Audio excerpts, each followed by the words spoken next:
Bonjour à tous, bienvenue à cet autre épisode de 10 minutes avec, et aujourd'hui je suis avec nul autre que Samuel Joseph. Bonsoir tout le monde. Bonjour Samuel, Ça va bien? Ben ça va et toi? Super. Tu me devances dans la question? Ah, je m'excuse. Ça va. Écoute Samuel, je suis vraiment contente, privilégiée d'être avec un artiste gospel international. Ok, il faut pas... Non, c'est juste Samuel Joseph. Mais oui, super content d'être avec toi. L'humilité. Super content d'être avec toi. C'est un plaisir pour moi de pouvoir juste... On s'entretienne ensemble, bien sûr. Oui, ben, je suis contente. Tantôt, j'arrêtais pas en coulisses de t'appeler Bishop. Ah, il faut pas. C'est simplement... comment je pourrais dire? J'aime penser que l'opportunité qu'on a juste de pouvoir aller puis de partager le message, c'est juste une opportunité pour moi de partager ce que Dieu m'a donné. Maintenant, pour le reste, pour l'avenir, j'ai aucune idée. J'étais quelqu'un qui aimait planifier, mais là, on sait pas. Mais j'arrête pas de dire tout ça parce que je sais qui tu es. Mais peut-être que plusieurs personnes qui nous écoutent en ce moment ne savent pas qui tu es. Alors, j'aimerais bien que tu dises un peu qui est Samuel Joseph. Ok, ben Samuel Joseph, c'est... j'ai quand même grandi à Montréal. Je suis né aux États-Unis, j'ai grandi à Montréal. Puis éventuellement, à un moment donné, après avoir étudié ici, puisque j'étais américain, je suis parti aux États-Unis. Pendant une dizaine d'années, j'ai fait mon bac en psychologie, en musique. Et ensuite, je me suis retrouvé dans l'État de New York, un peu plus fond dans l'État de New York, où est-ce que j'ai étudié, j'ai fait ma maîtrise. Puis en 2009, ça a tombé qu'il y avait la crise économique aux États-Unis. Et je me suis retrouvé à retourner chez mes parents ici à Montréal, sans savoir vraiment le parcours que j'allais traverser ou bien comment les choses allaient avancer. Puis ça va faire, depuis 2009, je suis ici, j'ai quand même œuvré dans mon église locale et j'ai quand même grandi, travaillé dans le milieu professionnel, dans une boîte de télécommunications que probablement le monde connaît ici. Et maintenant, je suis en train de faire le ministère. C'est un peu un aspect global de qui je suis. Oui, tu as bien résumé et moi, il y a des choses qui viennent de me surprendre parce que je pensais tout connaître et je viens de me rendre compte que je ne connaissais pas tout. Tu as étudié en psychologie. Ouais, dans le fond, j'ai fait mon bac à l'université de Plattsburgh, qui est pas loin de la frontière.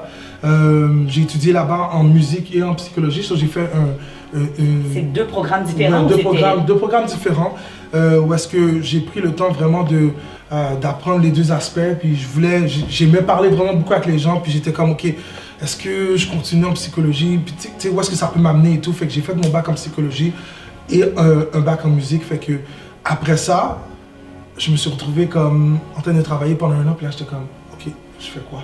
Wow. Puis j'étais à New York à ce moment-là, puis éventuellement j'ai appliqué pour me retrouver à Binghamton, qui est une ville pas loin de Syracuse, à New York, dans l'État de New York, où est-ce que j'ai décidé de faire une maîtrise et je voulais travailler dans une université comme conseiller en orientation. Je vois. Ouais. Mais finalement, ça n'a pas donné. Puis dans le fond, quand j'ai fini l'école, je me suis retrouvé, comme je disais, chez mes parents, et avec l'optique vraiment de continuer à travailler dans les milieux universitaires, à guider les gens, à aider les gens à pouvoir vraiment, par rapport à ce qu'ils veulent faire dans la vie, par rapport à l'école, les choix, je me suis retrouvé un peu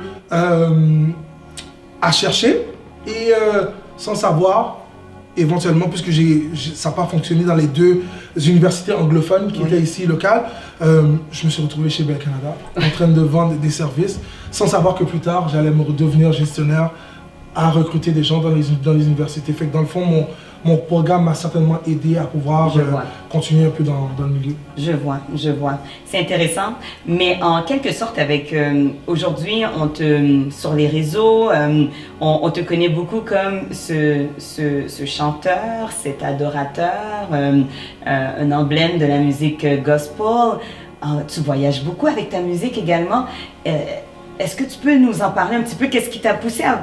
Comment tout ça a commencé? Parce qu'on t'entendait beaucoup un peu au milieu, localement, ici à Montréal. Puis par la suite, en te suivant sur les réseaux, on a pu voir que vraiment, tu te fais appeler un petit peu partout sur le globe. Qu'est-ce qui s'est passé? Comment tout ça a commencé? Te dire honnêtement, est-ce que... Je sais pas vraiment comment ça a commencé. Je sais juste que, dans le fond, quand j'ai commencé vraiment à faire... le ministère, dans mon optique, je voulais faire les choses d'une façon que j'avais toujours fait. J'ai rencontré un jeune homme qui s'appelle Félix Kabouya, qui est maintenant mon manager. Mais dans ce temps-là, j'étais comme, ok, je vais faire le ministère, puis bon, je le faisais déjà dans mon église locale et voilà. Et essentiellement, en me jumelant avec lui, il y a eu beaucoup de hauts et des bas. Mais dans le sens où est-ce que il disait oui, je disais non. OK. C'était quasiment l'opposé, puis j'avais ma façon de voir les choses. Puis des fois, ce qui arrive, c'est que quand on grandit dans un milieu où est-ce qu'on est habitué à fonctionner d'une certaine façon, on a notre optique par rapport à certaines choses, puis on oublie qu'il y a une autre façon de voir les choses.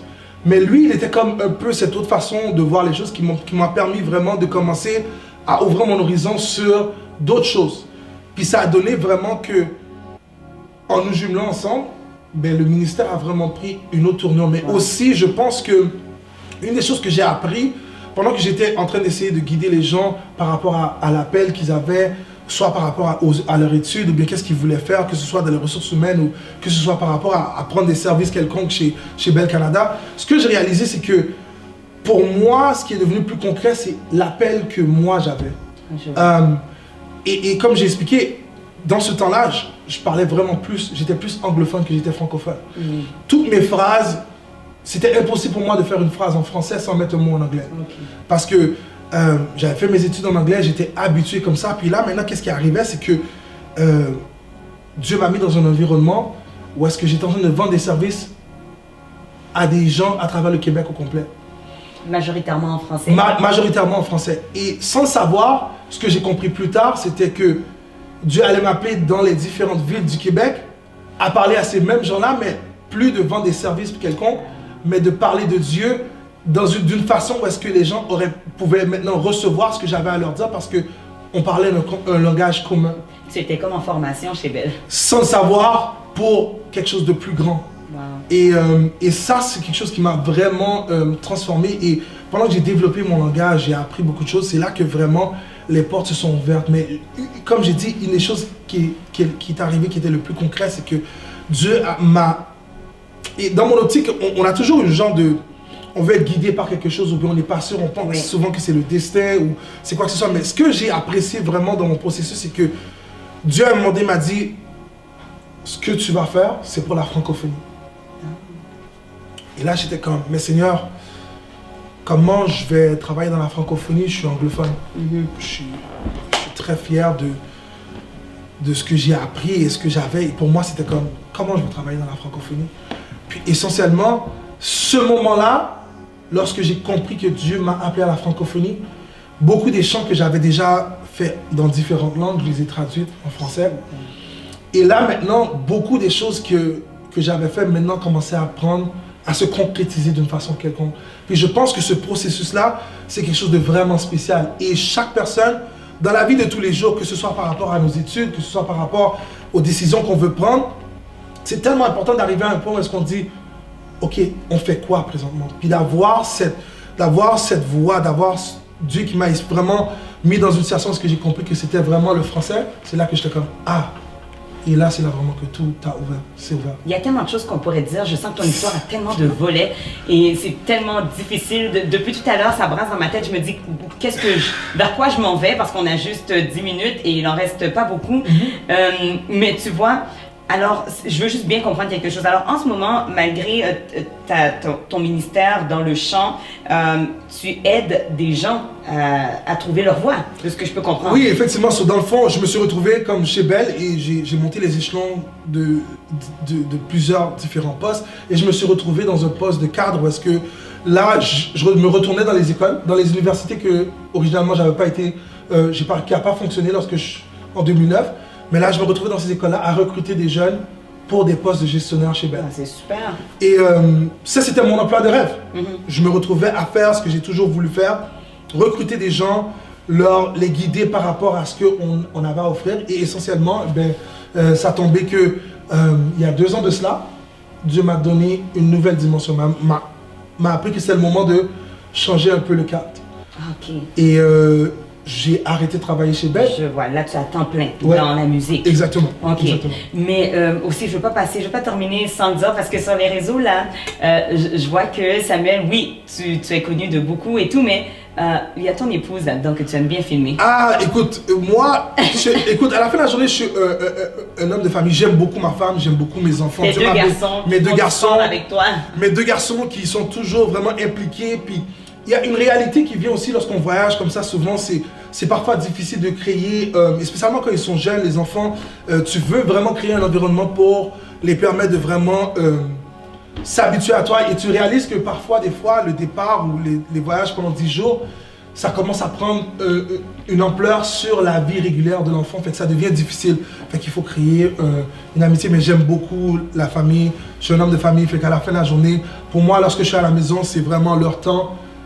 Et on célèbre ensemble, on passe du bon temps ensemble. Ben c'est beau à voir, continue. Merci. Puis je peux pas te laisser partir sans te faire nous chanter un petit extrait d'une de tes chansons. Celle qui te vient en tête maintenant. Laquelle? Ok. Si t'en as pas une, je vais t'en donner une. Ok, ben vas-y, dommage. Les yeux fixés vers toi. Ah, ok, d'accord. Ok, on va chanter les yeux fixés vers toi. Les yeux fixés vers toi. J'oublie les problèmes autour de moi pour t'adorer, mon roi. Être guidé par toi. Les yeux fixés vers toi. J'oublie les problèmes autour de moi pour t'adorer, mon roi. Être guidé par toi. Je veux t'adorer, t'adorer. Je veux t'adorer, t'adorer. Je veux t'adorer, t'adorer. Seigneur, t'adorer. Je veux t'adorer, t'adorer. Je veux t'adorer, t'adorer. Je veux t'adorer, t'adorer. Seigneur, t'adorer. Yes! C'était Samuel Joseph tout le monde qu'on va revoir impatiemment le 24 mai prochain. J'espère que vous serez là. J'espère vous voir.